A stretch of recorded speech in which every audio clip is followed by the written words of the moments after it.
Sabirabadda yaşayan ana övladının əlillik pensiyasının kəsilməsindən narazıdır. Turanə Abuşova deyir ki, övladının çox ciddi görmə problemi olsa da, həkimlərin qoyduğu sonuncu diaqnozdan sonra uşağa pensiya ala bilmir.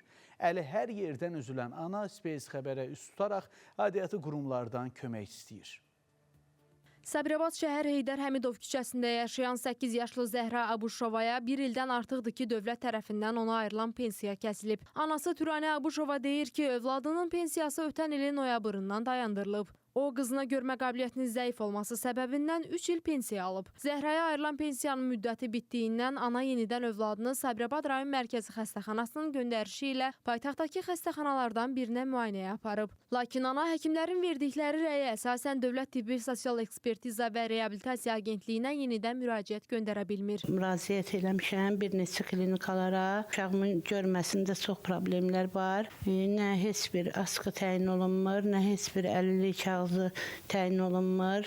Verilən diaqnozdan narazıyam, çünki mən uşağımın görmə qabiliyyəti çox zəifdir.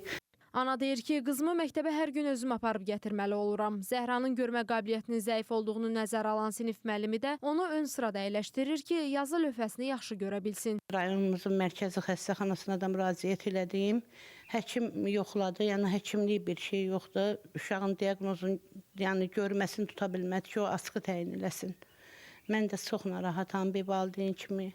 Məsələ ilə bağlı Sabirabad rayon mərkəzi xəstəxanasından bildirildi ki, Zəhra Abuşova yenidən xəstəxanadan müayinədən keçməlidir. 6 aydan sonra uyğun olarsa, Dövlət Tibbi Sosial Ekspertiza və Reabilitasiya Agentliyinə müraciət göndərilməlidir. Yaqub Mehdioğlu, Diana Cəlali, Vüqar Qaliboğlu, Space TV, Sabirabad.